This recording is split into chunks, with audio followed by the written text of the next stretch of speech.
हमारे YouTube channel ज्योतिष में आपका हार्दिक अभिनंदन है।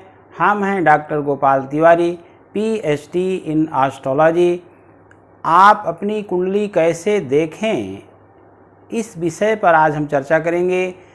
आप अपनी कुंडली को आरंभिक दृष्टि से कैसे देखें, कैसे जानें, कौन सा भाव कहाँ पर स्थित है, इसी विषय पर आज हम चर्चा करेंगे। अब देखिए, हम अपनी कुंडली कैसे देखें, ये हमारा महत्वपूर्ण टॉपिक है। तो इसमें सबसे पहले कुंडली में जन्मांक चक्रम होता है। ये लिखा होता है जन्मांक चक्रम, या कहीं कहीं जन्म कुंडली चक्रम भी लिखा रहता है। अब जन्म कुंडली चक्रम इस प्रकार के होते हैं। इसमें देखिए, यहाँ पर 1 2 3 4 5 6 7 8 9 10 11 12, ये 12 स्थान हैं। इनको हम 12 भाव कहते हैं। द्वादश भाव जिनकी स्थिति है, जिनको हम कहते हैं द्वादश भाव, भावाः, द्वादश भावा यानी 12 भाव। तो अब ये 12 भाव जो हैं क्या क्या हमें बताते हैं। तो यहाँ से हम तनु भाव है। ये तनु का मतलब होता है शरीर। ये तनु भाव, यहाँ पर धनम, तनुर्धनम,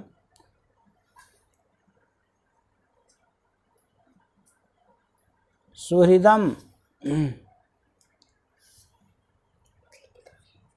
सुखम, यहाँ पर सुख देखते हैं। पुत्र, शत्रु,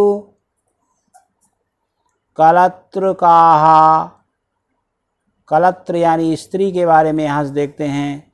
मरणम, यहाँ पर मार्केश स्थिति बनती है।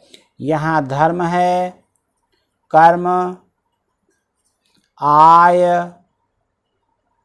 और यहाँ पर जो है वैभाव है। तो ये द्वादश भाव हैं। भाव द्वादश हैं, 12 भाव हैं। तनुर्धनम, सुहृदम, सुखम, पुत्र, शत्रु, कलत्रकाः, मरणम, धर्म, कर्म, आय, व्ययो द्वादश संज्ञकाः। ये द्वादश संज्ञक होते हैं, 12 भाव होते हैं, जिनको हमने द्वादश भाव लिख दिया। अब देखिए, द्वादश भाव में हम कहाँ से क्या देखते हैं, ये देखना है। ये तनु भाव है। तनु का मतलब होता है शरीर। यहाँ से शरीर की स्थिति के बारे में हम देखते हैं। व्यक्ति का शारीरिक सौष्ठव कैसे होगा, वह शरीर में हृष्टपुष्ट होगा, दुर्बल होगा, बौना होगा, छोटा होगा, मध्यम होगा, सामान्य होगा, या सामान्य से परे होगा। तो इस प्रकार से ये तनु भाव से हम देखते हैं। यहीं से हम शारीरिक स्थिति, शरीर के रोग के बारे में भी जान लेते हैं। उसके शरीर में किस प्रकार के रोग होंगे, कब कब कौन कौन से रोग विकसित होंगे, इस स्थान से हम जान जाते हैं, देख लेते हैं। यहाँ से धन की स्थिति है, उसके पास धन की जो व्यवस्था है किस प्रकार की होगी, धन का आगम कैसे होगा, और क्या वह धनवान होगा अथवा धनहीन होगा, इसका अवलोकन हम इस द्वितीय भाव से करते हैं।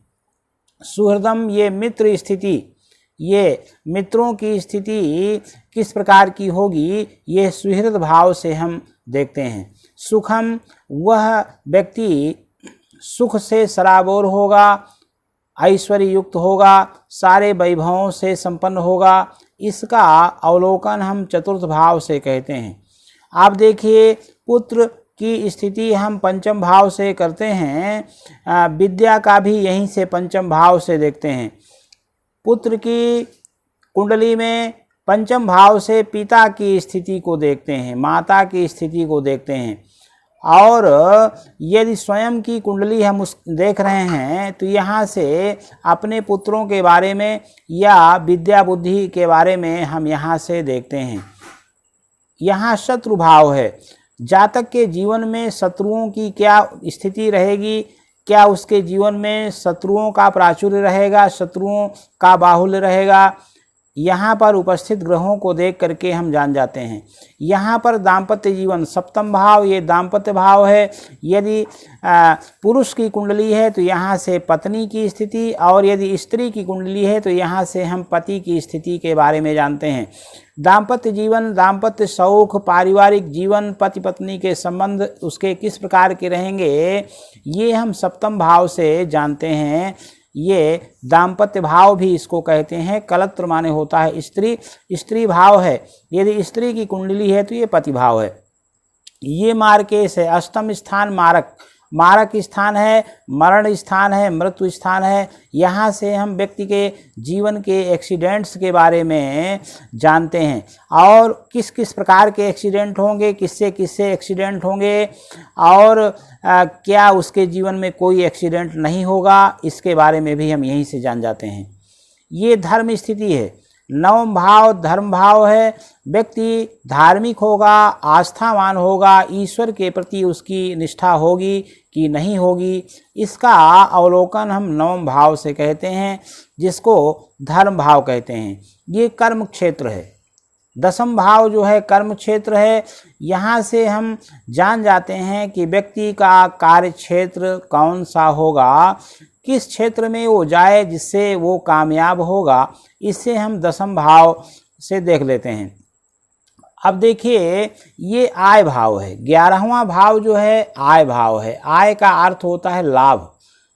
किस किस कर्म के द्वारा उसको लाभ होगा और कब कब लाभ होगा, लाभ होगा भी कि नहीं, इससे हम 11वें भाव से जानते हैं। अब देखिए द्वादश भाव जो है व्यय भाव है। व्यय का अर्थ होता है, जैसा कि आप जानते हैं, खर्च। तो ये खर्च का भाव है।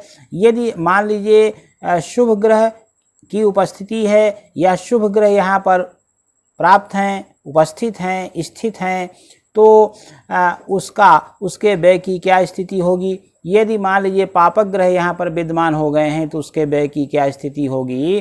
तो इन द्वादश भावों से हम व्यक्ति के जीवन के जन्म से मृत्यु पर्यंत और मृत्यु के बाद की स्थिति, जन्म से पूर्व की स्थिति भी हम यहाँ से जान जाते हैं।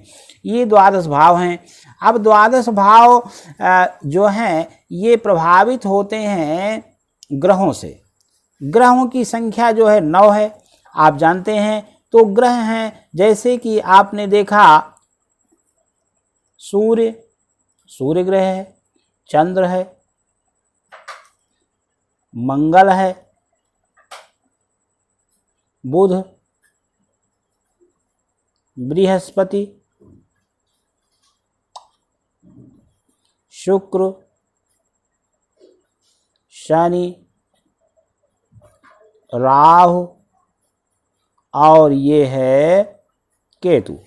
तो ये ग्रह 9 हैं। 1 2 3 4 5 6 7 8 9, ये 9 ग्रह हैं। और ये भाव जो है 12 हैं। इसी प्रकार से राशियां भी 12 होती हैं।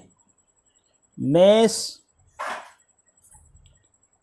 वृष, मिथुन, कर्क, सिंह, कन्या, तुला, वृश्चिक, धनु, मकर, कुंभ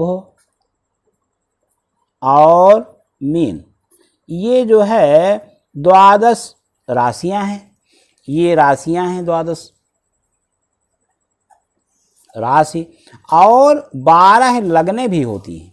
यही जैसे मेष, वृष, मिथुन, कर्क, सिंह, कन्या, तुला, वृश्चिक, धनु, मकर, कुंभ, मीन, ये 12 राशियां हैं। इसी तरह से 12 लगने भी होती हैं।